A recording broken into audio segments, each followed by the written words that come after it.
Curah hujan meningkat, 4 kabupaten di Provinsi Jambi rawan banjir.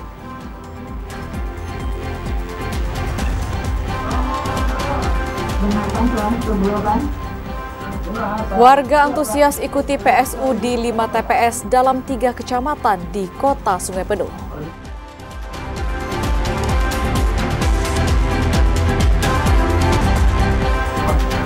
Empat tersangka pengerusakan kotak suara di Kota Sungai Penuh ditangkap polisi.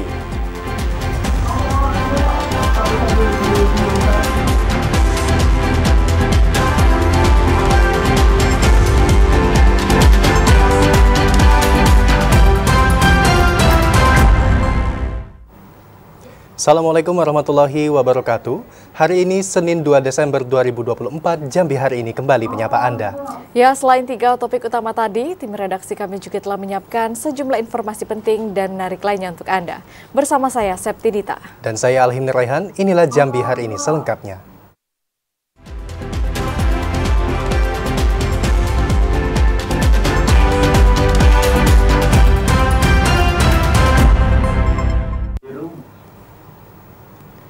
Mengawali Jambi hari ini, Saudara, BMKG Provinsi Jambi memprediksi adanya peningkatan intensitas hujan di bulan Desember 2024. Sejumlah wilayah pun berpotensi terjadi banjir. Badan Meteorologi, Klimatologi, dan Geofisika Provinsi Jambi memprediksi di bulan Desember 2024, Provinsi Jambi akan dilanda hujan dengan intensitas sedang hingga lebat, disertai petir dan angin kencang pada waktu pagi, siang, sore, hingga malam hari. Koordinator Bidang Data dan Informasi Badan Meteorologi, Klimatologi, dan Geofisika Provinsi Jambi, Nabila, mengatakan curah hujan yang terjadi akan merata di sejumlah kabupaten kota seprovinsi Jambi, karena saat ini merupakan puncak musim penghujan. Sementara itu, petugas BMKG Provinsi Jambi turut melakukan pemetaan wilayah yang masuk ke dalam rawan banjir, yakni diperkirakan terjadi di Kabupaten Bungo, Sarolangun, Merangin, Batanghari, serta potensi banjir rob yang juga berpotensi terjadi di Kabupaten Tanjung Jabung Barat. Kami informasikan bahwa saat ini Provinsi Jambi sedang dalam musim hujan dan puncak musim hujannya kami prediksi ada di November dan juga Desember. Untuk potensi hujannya hampir di seluruh wilayah Provinsi Jambi dan waktunya itu biasanya pada siang, sore, malam dan juga dini hari. Untuk November dan Desember kami prediksi menjadi puncak musim hujan di tahun 2024 dan musim hujan ini masih kami prediksi akan terjadi sampai dengan bulan April 2025. Masyarakat diimbau untuk tetap waspada terhadap potensi bencana alam seperti banjir dan tanah longsor. Bagi nelayan diingatkan untuk tidak melaut saat hujan deras. Asyhar, TVRI Jambi melaporkan. Sementara itu, Saudara, musim penghujan yang masih berlangsung saat ini belum mempengaruhi gelombang di perairan Kabupaten Tanjung Jabung Timur. Saat ini gelombang di perairan Kabupaten Tanjung Jabung Timur masih dalam kategori aman dengan ketinggian maksimal mencapai 1 meter. Hujan dengan intensitas rendah hingga tinggi masih akan mengguyur Kabupaten Tanjung Jabung Timur. Kondisi ini tidak berdampak pada ketinggian gelombang di perairan Kabupaten Tanjung Jabung Timur. Kepala Pelaksana BPBD Kabupaten Tanjung Jabung Timur, Helmi Agustinius, mengatakan, berdasarkan dari pengalaman tiap tahun, menjelang akhir tahun terutama di minggu dasarian ketiga bulan Desember, Kabupaten Tanjung Jabung Timur akan dilanda hujan disertai angin kencang. Sementara itu, ketinggian gelombang baik di perairan ambang luar dan perairan Kepulauan Berhala masih berada di angka 0,5 hingga 1 meter dengan status kategori aman. Ketinggian ini berpotensi bisa meningkat jika hujan turun dengan intensitas tinggi. Begitu pula dengan hembusan angin di laut yang sebelumnya dalam kondisi normal, seketika bisa saja mengalami perubahan sehingga sangat berisiko bagi nelayan saat melakukan aktivitas melaut. Bercermin hal itu, para nelayan di Kabupaten Tanjung Jabung Timur diminta waspada dengan kondisi cuaca di tengah dampak La Nina yang diprediksi akan terjadi hingga bulan Maret 2025. Kondisi gelombang di wilayah Kabupaten Tanjung Jabung Timur di wilayah pesisir, tinggal gelombang itu masih normal, itu kisaran 0 sampai 1 meter. Tapi masyarakat juga saat ini masih tetap ada yang melaut, walaupun kondisi di lapangan masyarakat tetap berhati-hati. Pihak BPBD juga menyarankan jika terjadi mendung tebal, sebaiknya menunda atau segera mengamankan diri ke daratan. Karena sewaktu-waktu berpotensi terjadi badai, ditandai dengan angin kencang disertai hujan lebat. Kliva Patria, TVRI Jambi melaporkan. Sementara itu, saudara, 5 tempat pemungutan suara dalam 3 kecamatan di Kota Sungai Penuh melaksanakan pemungutan suara ulang. Warga di 3 kecamatan tersebut cukup antusias untuk menggunakan hak pilih mereka. Pelaksanaan pemungutan suara ulang dilaksanakan di 3 kecamatan dan 5 TPS yang ada di Kota Sungai Penuh. Ada 2.331 daftar pemilih yang menggunakan hak pilih mereka pada pelaksanaan PSU hari ini, Senin 2 Desember 2024. Saat pelaksanaan PSU, warga yang berada di 5 TPS tersebut cukup antusias datang ke TPS 1 Desa di Ujung Sakti, TPS 2 di Desa Koto Limau Manis, Kecamatan Pesisir Bukit. Kemudian untuk Kecamatan Pesisir Bukit di TPS 2 Desa Koto. Di Kecamatan Kumundebay dilaksanakan di TPS 2 Desa Renah Kayu Embun. Dari 5 TPS tersebut, hanya 2 TPS yang melaksanakan PSU untuk calon gubernur dan wakil gubernur Jambi, yakni di TPS 1 Desa Ujung Sakti dan TPS 2 di Desa Koto Limau Manis, Kecamatan Koto Baru. Sedangkan yang lainnya melaksanakan PSU untuk calon wali kota dan wakil wali kota Sungai Penuh. Meski di pagi hari tadi cuaca di salah satu TPS diguyur hujan, namun tidak menyurutkan antusias warga dalam menggunakan hak pilih mereka. Ketua KPU Kota Sungai Penuh, Jumira Lestari, mengatakan untuk pengamanan di setiap TPS ada 45 orang tim gabungan keamanan dari Satuan Pol PP, TNI, dan Polri. Pelaksanaan PSU pun berjalan dengan aman dan nyaman. Hari ini tanggal Senin 2 Desember 2024, KPU Sungai Penuh melakukan pemungutan suara ulang untuk 5 TPS yang tersebar di 3 kecamatan, yaitu Kecamatan Kumundebay, Kecamatan Pesisir Bukit, dan Kecamatan Koto Baru. Nah, untuk di Kumundebay itu satu TPS, yaitu TPS 02 Renah Kayu Embun. Kemudian untuk di Pesisir Bukit itu TPS 02 di Koto 2, kemudian di Koto Baru itu ada 3 TPS, TPS 01 di Ujung Sakti, TPS 1 Koto Limau Manis, dan 1 TPS 1 di Permaindah. Setelah pelaksanaan PSU akan dilaksanakan pleno tingkat kecamatan pada hari Selasa 3 Desember 2024. Fahlan, TVRI Jambi melaporkan.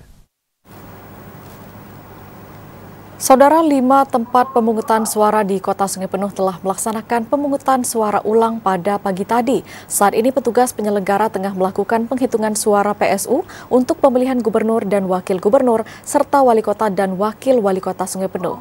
Untuk mengetahui proses penghitungan PSU tersebut, saat ini kami telah terhubung dengan kontributor TVRI Jambi Fahlan Diandra langsung dari Kota Sungai Penuh.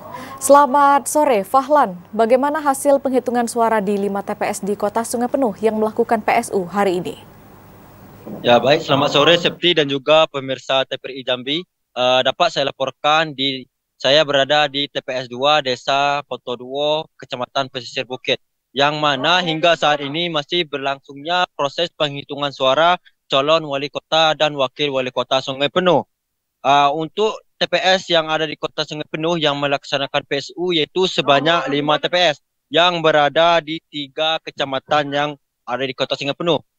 Ya, dapat saya laporkan saudara, masyarakat sangat berantusias untuk menyaksikan proses penghitungan suara calon wali kota dan wakil wali kota Sungai Penuh. TPS mulai dibuka pada pukul 7.30 pagi waktu Indonesia Barat dan ditutup pemilihan pada pukul 13.00 waktu Indonesia Barat.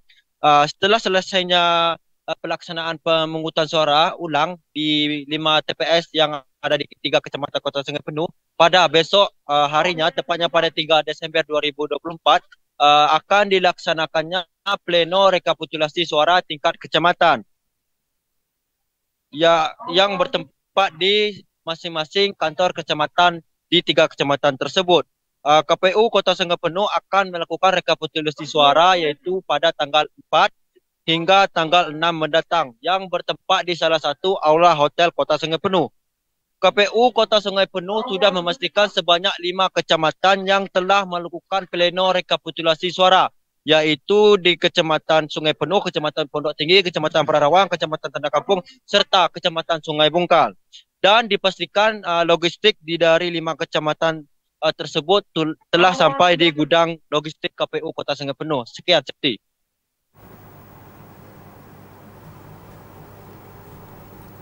Ya Fahlan, apakah ada kendala selama tahapan PSU berlangsung dan bagaimana kondisi keamanan logistik pilkada hingga rekapitulasi di tingkat kecamatan maupun tingkat kota Sungai Penuh? Ya baik, meski terjadi turunnya hujan di salah satu TPS Kota Sungai Penuh, namun tidak menyurutkan antusias warga untuk menggunakan hak pilih mereka. Dan pada pelaksanaan PSU tersebut, para masyarakat yang ingin menggunakan hak pilih mereka wajib membawa KTP elektronik dan membawa formulir pendaftaran sebagai identitas diri. Pengamanan ketat dari pihak kepolisian untuk mengantisipasi terjadinya hal-hal yang tidak diinginkan, seperti yang terjadi pada 27 November yang lalu, yaitu pembakaran TPS dan kericuhan yang terjadi di 5 TPS. Selain itu, pihak TNI, Polri, serta Satuan Pol PP telah memperketat keamanan, yaitu menurunkan sebanyak 30 personel polisi dan 10 personel TNI di setiap TPS-nya. Pihak Bawaslu Kota Sungai Penuh juga menghimbau kepada seluruh masyarakat agar selalu menjaga ketertiban pada pelaksanaan PSU. Selain itu, dapat juga saya laporkan bahawa pihak Polda Jambi telah melakukan penahanan kepada 5 orang pelaku pengerusakan dan pembakaran di salah satu TPS yang ada di Kota Sungai Penuh. Hingga saat ini pihak kepolisian juga masih memburu 4 orang pelaku keributan dan kericuhan yang terjadi di Kota Sungai Penuh. Sekian, Septi. Ya, hasil penghitungan suara di 5 TPS di Kota Sungai Penuh hingga saat ini masih berlangsung dan diminta untuk menjaga ketertiban keamanan. Terima kasih Fahlan Diandra melaporkan langsung dari Kota Sungai Penuh. Terima kasih atas laporan Anda. Selamat sore dan selamat bertugas kembali. Tim Resma Polda Jambi bersama Satreskrim Polres Kerinci menangkap 4 tersangka kasus pengerusakan kotak suara dan TPS di Kota Sungai Penuh. Keempat tersangka ditangkap di lokasi yang berbeda saat hendak melarikan diri. 4 tersangka kasus pengerusakan kotak suara dan TPS di Kota Sungai Penuh tidak berkutik pada saat ditangkap pada Minggu malam oleh tim Resma Polda Jambi bersama Reskrim Polres Kerinci. Keempat orang tersangka yang ditangkap berinisial EK, IP, RD, dan AI. Di Treskrimum Polda Jambi Kombes Pol Andri Ananta Yudhistira mengatakan, keempat orang tersangka ditangkap di lokasi yang berbeda pada saat hendak melarikan diri. Tersangka EK ditangkap di daerah Polres Solok Selatan, Sumatera Barat. Sedangkan ketiga orang tersangka lainnya yakni AI, RD, dan IP ditangkap di Jalan Lintas Kayu Aru, Kabupaten Kerinci. Keempat orang tersangka dalam kasus pengerusakan kotak suara dan TPS ini ditangkap setelah 3 hari menjadi buronan polisi. Saat ini Polda Jambi sudah mengamankan 5 orang dari 9 orang yang telah ditetapkan sebagai tersangka dalam kasus pembakaran dan pengerusakan kotak suara dan TPS di Kota Sungai Penuh. Motif pembakaran dan pengerusakan kotak suara dan juga TPS yang dilakukan para tersangka ini adalah ingin melakukan PSU di sejumlah TPS untuk bisa memenangkan salah satu paslon. Tadi malam kita sudah melakukan pemeriksaan hingga saat ini. Ya, proses pemeriksaan akan kita lanjutkan. Jadi nanti baru kita akan mengetahui motifnya. Seperti halnya tersangka yang pertama kita amankan karena dia menyerahkan diri dan sudah dalam proses penahanan.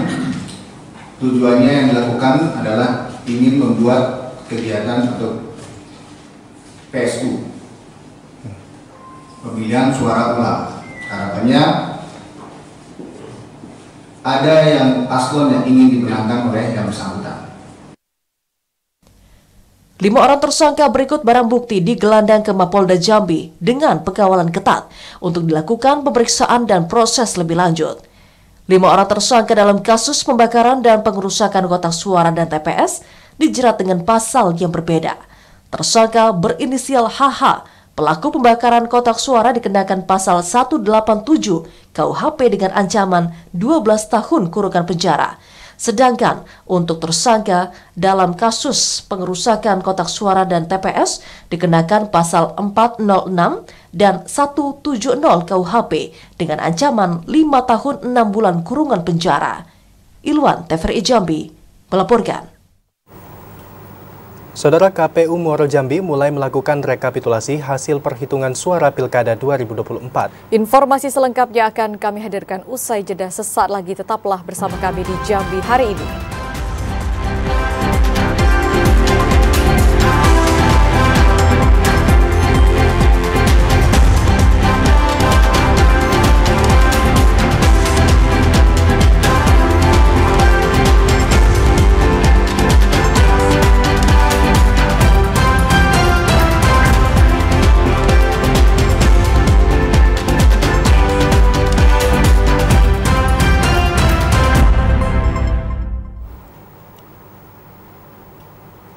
Terima kasih saudara, Anda masih bersama kami di Jambi hari ini.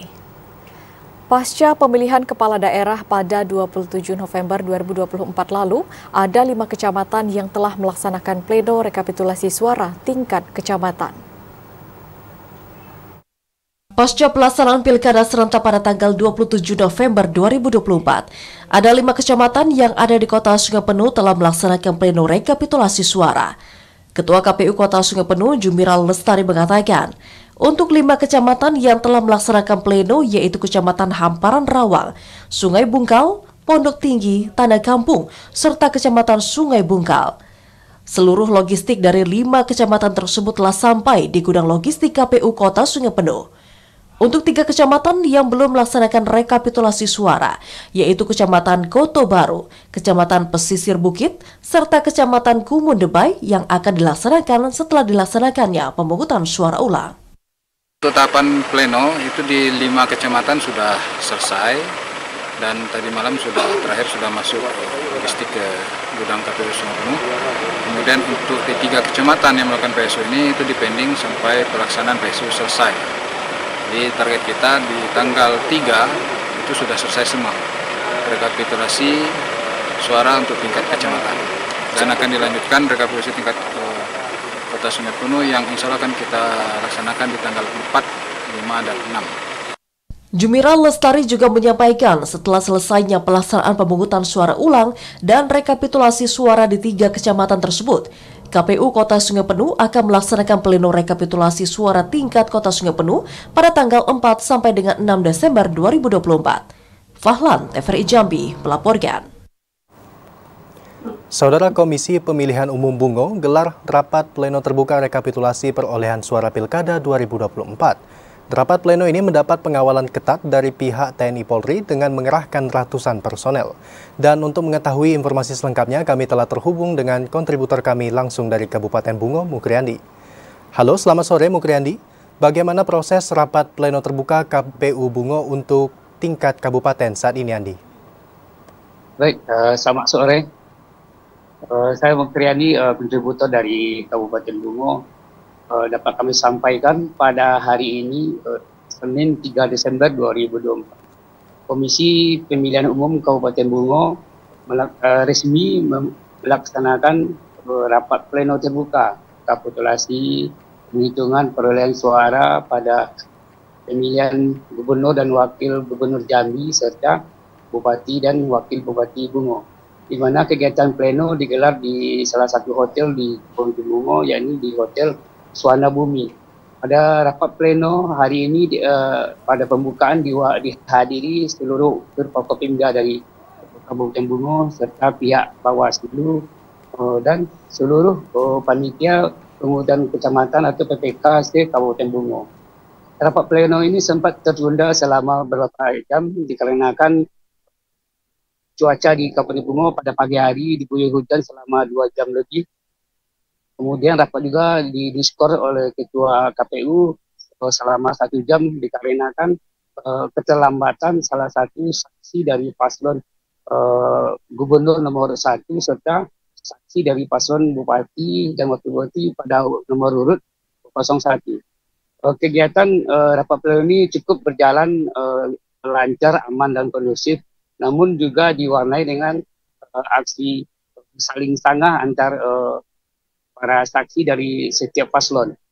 Begitu juga pada hari ini dari 17 kecamatan yang hadir pada pleno terbuka hari ini, di mana pada hari ini baru sekitar 3 kecamatan yang baru selesai melaksanakan pleno dan penyampaian hasil rekapan suara pada setiap kecamatan.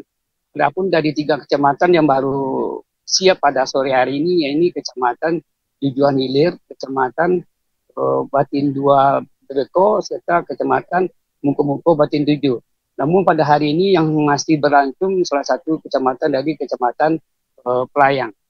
Begitu juga dalam situasi hari ini, pleno masih tetap berlangsung, walaupun hari ini, sore ini hujan, kondisi cuaca mulai tidak bersahabat, di mana hujan sudah mulai turun, sehingga para pengamanan dari pihak keamanan tetap diperketat di seluruh wilayah, terutama pada hotel di Suwana Bumi pada hari ini. Demikian. Ya, Andi, dan menurut perkiraan, berapa lama rapat pleno ini akan berlangsung?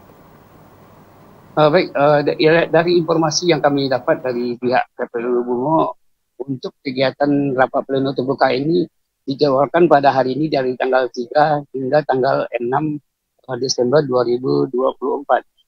Pelaksanaan pleno ini tetap dikawal ketat oleh pasukan baik dari Brimob, dari TNI Polri, juga bantuan dari Dinas Perhubungan dan Satpol PP Kabupaten Bungo. Informasi yang kami dapat dari pihak Polres Bungo menurunkan sebanyak pasukan gabungan sebanyak 650 personel, terdiri dari 500 dari pihak Polres Bungo, juga 150 dari pihak Dandim 0416 UT. Juga informasi yang kami dapat pada sore hari ini juga terjadi sejumlah demonstrasi dari salah satu pendukung Bupati dan Wakil Bupati Bungo dari Paslon 01. Hingga hari ini demo sudah baru dimulai dengan mengarahkan massa cukup banyak dari 17 kecamatan, sehingga hari ini pengamanan dari pihak Polres Bungo maupun Dandim Kodim 0416 UT terbagi dua. Namun pengamanan untuk pleno terbuka hari ini tetap difokuskan di Hotel Suwana Bumi, Kabupaten Bungo. Demikian. Ya, KPU Bungo gelar rapat pleno rekapitulasi suara. Mukriani melaporkan langsung dari Kabupaten Bungo. Terima kasih dan selamat kembali bertugas. Dalam sorotan lainnya, Saudara, KPU Muaro Jambi hari ini mulai melaksanakan pleno rekapitulasi perhitungan dan perolehan suara Pilkada 2024. Pleno rekapitulasi ini, tingkat kabupaten ditargetkan rampung dalam waktu 5 hari.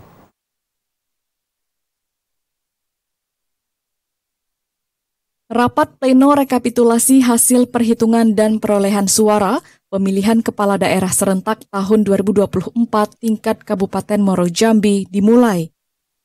Rapat pleno akan berlangsung selama 5 hari, dimulai tanggal 2 hingga 6 Desember 2024. 11 panitia pemilihan kecamatan siap membacakan hasil perolehan suara di pleno rekapitulasi tingkat kabupaten. Pembacaan dan pencocokan formulir C menjadi agenda dalam rapat pleno di tingkat KPU. Pada pelaksanaan pilkada yang telah berlangsung, di Kabupaten Muaro Jambi terdapat 796 tempat pemungutan suara atau TPS yang tersebar di 155 desa dan kelurahan.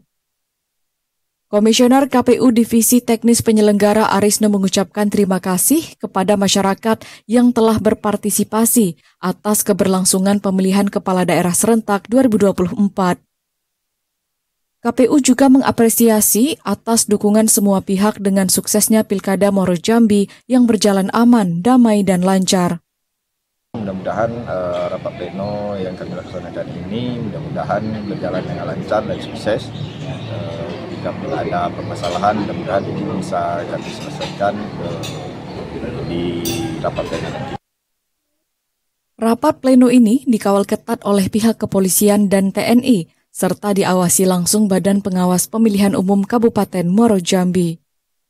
Selain PPK, turut hadir menyaksikan rapat pleno tersebut, yakni para saksi dari pasangan calon gubernur dan wakil gubernur dan bupati, wakil bupati.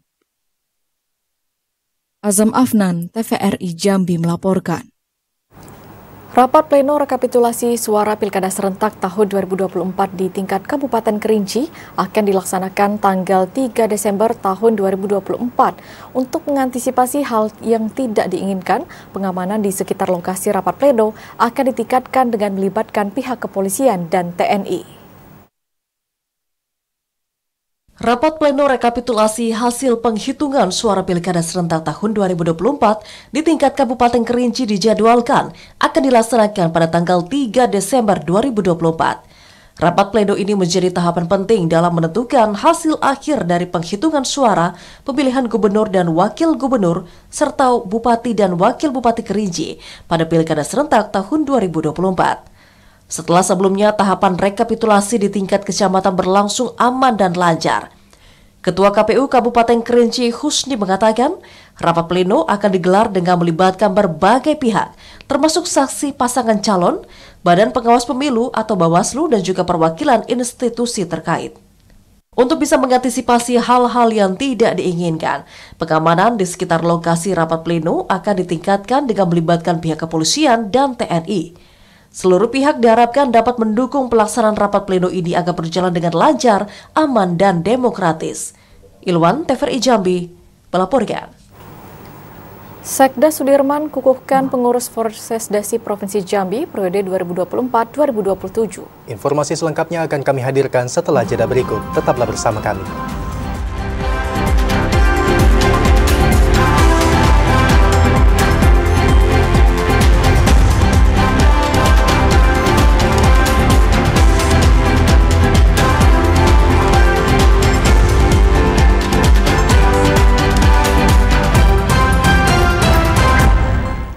Saudara, Anda menyaksikan Jambi hari ini dalam segmen advertorial. Sekretaris Daerah Provinsi Jambi Sudirman secara resmi membuka kick-off meeting RBP Red plus GCF Output 2 Provinsi Jambi. Dan saudara, dalam upaya mendapatkan insentif luar negeri dari kegiatan mengurangi emisi gas rumah kaca melalui pengurangan deforestasi dan degradasi hutan. Sekretaris Daerah Provinsi Jambi Sudirman secara resmi membuka kick-off meeting result-based payment reducing emission from deforestation and forest degradation plus Green Climate Fund Output 2 di Provinsi Jambi. Sudirman mengungkapkan dalam upaya menghadapi krisis lingkungan global mulai dari perubahan iklim, polusi hingga ancaman kehilangan keanekaragaman hayati. Pemerintah Provinsi Jambi terus berkomitmen untuk bisa mengimplementasikan pertumbuhan ekonomi hijau dalam melaksanakan pembangunan daerah agar dapat dilakukan secara berkelanjutan, inklusif, dan merata. Upaya ini sejalan dengan target pengurangan emisi gas rumah kaca melalui skema Red Plus yang kemudian memberikan insentif bagi negara melalui kegiatan mengurangi emisi gas rumah kaca dengan menghindari deforestasi dan degradasi hutan. Wilayah Provinsi Jambi memiliki tipe ekosistem paling lengkap di Pulau Sumatera, bahkan Indonesia, mulai dari ekosistem pegunungan, hutan dataran rendah, hingga ekosistem pesisir dan laut. Ketiga tipe ekosistem tersebut merupakan aset lingkungan yang memiliki fungsi ekologi sangat penting bagi kehidupan dan dapat memberikan manfaat yang sangat besar bagi daerah. Hal yang utama dari kegiatan ini adalah kita bersama-sama bahwa kehadiran hutan itu harus memberikan manfaat bagi lingkungan sekitar. Tidak hanya manfaat sosial, tetapi manfaat ekonomi juga harus diupayakan. Masyarakat sekitar hutan memperoleh manfaat itu. Jadi kegiatan yang berkorelasi dengan pertumbuhan ekonomi hijau dan juga kegiatan untuk mengurangi gas rumah kaca itu adalah bagian penting yang sekarang diperjuangkan oleh dunia internasional.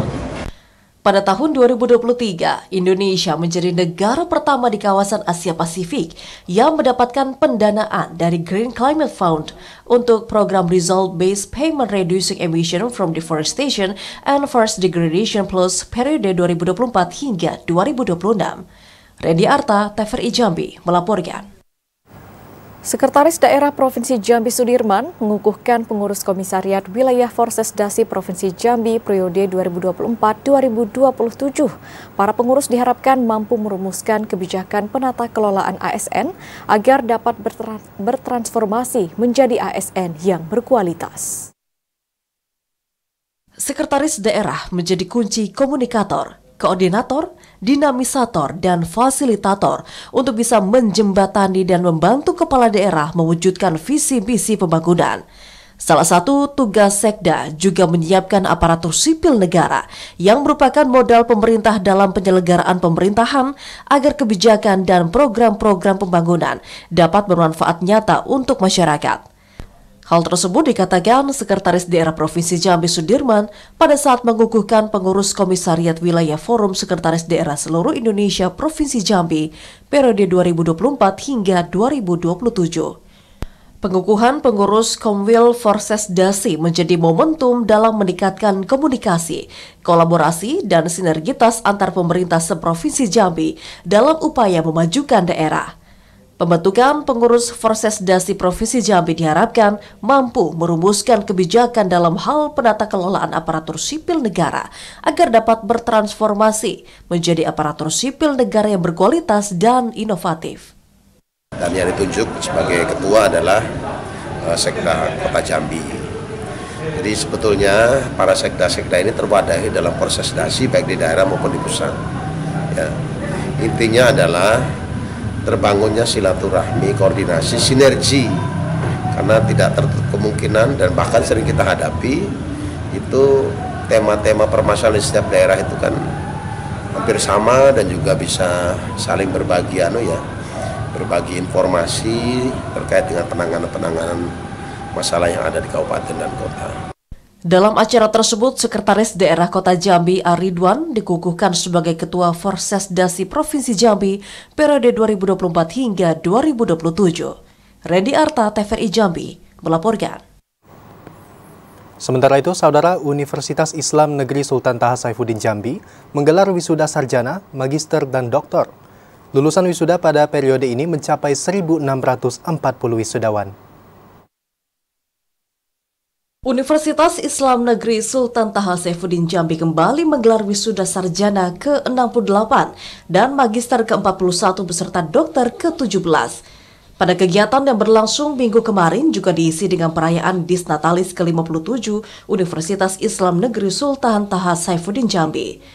Lulusan yang diwisuda pada periode ini mencapai 1.640 orang yang dilaksanakan dalam 2 sesi. Untuk sesi pertama diikuti 824 wisudawan dan sesi kedua diikuti 816 orang. PLT Rektor UIN STS Jambi Profesor Ahmad Zainul Hamdi mengatakan, wisudawan dapat berperan dalam pembangunan dengan bekerja selaras dengan kemampuan. Para wisudawan-wisudawati jangan berpangku tangan. Tidak semua pekerjaan bisa didapatkan melalui latar belakang pendidikan formal. Banyak hal yang bisa kita lakukan, yang pasti jangan pernah berhenti karena hidup ini seperti orang naik sepeda. Kalau menginginkan keseimbangan, orang tidak boleh berhenti bergerak, harus terus bergerak. Itu yang ingin saya sampaikan pada para wisudawan-wisudawati. Sementara itu, Sekretaris Jenderal Kementerian Agama Profesor Muhammad Ali Ramdhani mengapresiasi orang tua mahasiswa yang telah mempercayakan pendidikan anak-anaknya di UIN STS Jambi. Sekjen Kemenak juga berharap para alumni dapat menjadi contoh yang baik di tengah masyarakat.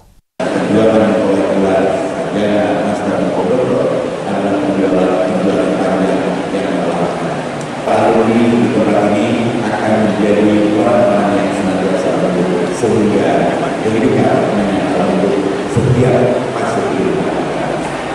Buat seseorang yang berilmu ketika mendapatkannya, dia itu bahwa ini adalah bagian dari cara guru, bagian dari cara guru untuk meningkatkan belajar. Wisuda yang berlangsung di gedung Auditorium Khatib Huswein, Universitas Islam Negeri Sultan Taha Saifuddin Jambi, mengusung tema Generasi Unggul dan Moderat untuk Indonesia Damai dan Berperadaban. Azam Afnan, TVRI Jambi, melaporkan. Ombudsman rekomendasikan SOP layanan SKTM menjadi jaminan kesehatan nasional kepada masyarakat. Informasinya akan kami hadirkan usai jeda sesaat lagi, tetaplah bersama kami.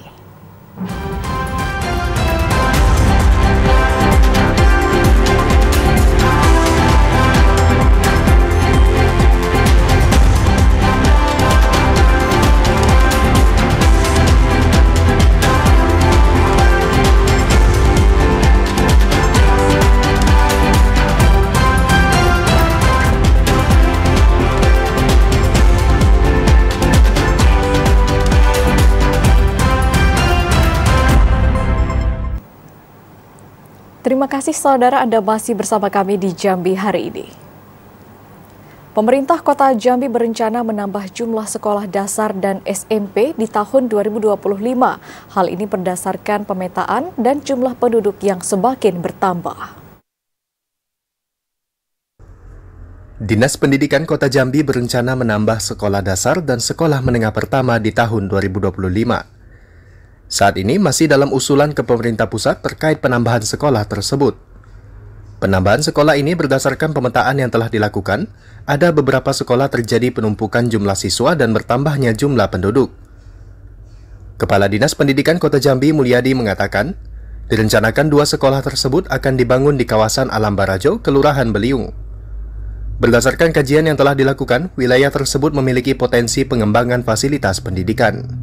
Memang ada rencana setelah kita lakukan pemetaan, itu ada di kawasan Alam Barajo, itu di Beliung, itu kita butuh, situ ada 1 sekolah SMP termasuk SD di situ. Jadi kita sudah ada koordinasi kemarin dengan camat juga, itu ada salah satu lokasi yang disediakan di situ, mungkin itu bisa digunakan untuk pembangunan SD dan SMP. Dengan adanya penambahan jumlah sekolah tersebut, diharapkan dapat memudahkan akses pendidikan yang merata bagi masyarakat Kota Jambi. Joko, TVRI Jambi melaporkan. Saudara, Ombudsman Jambi telah mengeluarkan rekomendasi standar operasional prosedur untuk layanan surat keterangan tidak mampu kepada pemerintah Provinsi Jambi, agar warga kurang mampu yang menggunakan SKTM secara otomatis menjadi peserta BPJS yang ditanggung oleh pemerintah.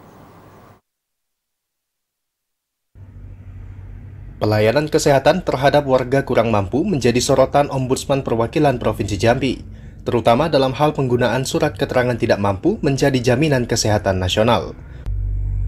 Untuk itu, Ombudsman Jambi melakukan kajian dan merekomendasikan kepada pemerintah Provinsi Jambi untuk segera membuat standar operasional prosedur untuk layanan SKTM. Rekomendasi tersebut guna memastikan seluruh masyarakat kurang mampu yang menggunakan SKTM secara otomatis menjadi peserta BPJS yang ditanggung oleh pemerintah. Kepala Ombudsman Jambi, Saiful Roswandi menilai bahwa pelayanan kesehatan bagi warga kurang mampu saat ini masih belum optimal. Sementara berdasarkan konstitusi, negara wajib mengurusi masyarakat miskin dalam hal pelayanan kesehatan. Untuk itu, dengan adanya SOP yang jelas, diharapkan tidak ada lagi masyarakat kurang mampu kesulitan dalam mengakses layanan kesehatan yang mereka butuhkan. Kita berharap secara otomatis peserta yang mendapatkan SKTM itu didaftarkan secara otomatis menjadi peserta BPJS atau JKN. Dan itu langsung bisa ditanggung baik oleh pemerintah pusat, pemerintah provinsi, kabupaten kota, bahkan oleh pemerintah desa. Karena semua itu ada anggaran. Nah, hari ini kita berharap koordinasi yang baik pemerintah provinsi, kabupaten kota dengan pemerintah untuk membagi porsi masing-masing. Mana tanggung jawab? Yang nasional berapa porsi, yang kabupaten berapa porsi, yang pemerintah desa berapa porsi. Supaya memang seluruh warga kita itu memang dapat jaminan dan dapat kepastian hidup apabila ia ingin menggunakan pelayanan. Sementara itu, Asisten Bidang Pencegahan Maladministrasi Ombudsman Jambi, Sopian Hadi menjelaskan bahwa masih terdapat maladministrasi dalam integrasi SKTM menjadi JKN oleh pemerintah Provinsi Jambi. Sehingga implementasi dari hasil kajian Ombudsman Jambi kepada pemerintah daerah dalam 30 hari ke depan harus sudah dilaksanakan. Yogi Ramadhani, TVRI Jambi melaporkan. Kanwil DJPB Provinsi Jambi melakukan evaluasi pelaksanaan belanja pemerintah daerah, baik dari efisiensi anggaran dan efektivitas belanja daerah tahun berjalan.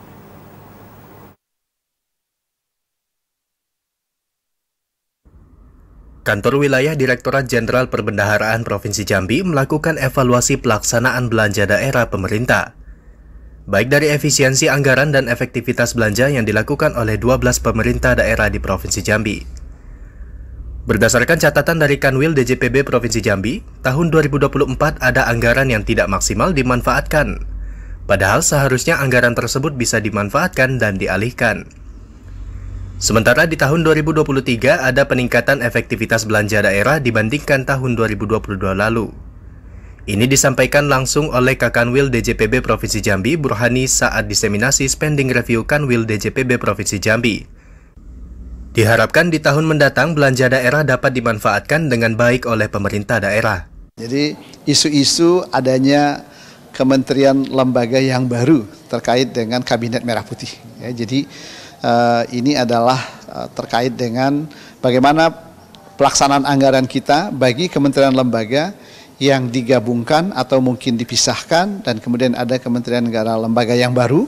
Ya, bagaimana pelaksanaan anggarannya di 2024 ini, dan bagaimana nanti kegiatan atau pelaksanaan anggarannya di 2025 yang akan datang. Ini menjadi isu-isu yang tentu saja layak untuk kita bahas bersama dengan para kuasa pengguna anggaran yang hadir. Sementara itu, diseminasi spending review ini diharapkan mampu meningkatkan efisiensi belanja daerah di Provinsi Jambi, sehingga realisasi belanja daerah dapat dimaksimalkan dengan baik. Joko Yazir, TVRI Jambi melaporkan. Saudara, informasi tadi sekaligus menutup perjumpaan kita pada Jambi hari ini. Terima kasih atas perhatian dan kebersamaan Anda. Akhirnya saya Alhim Neraihan. Dan saya Septinita bersama kerabat kerja yang bertugas undur diri. Wassalamualaikum warahmatullahi wabarakatuh dan sampai jumpa.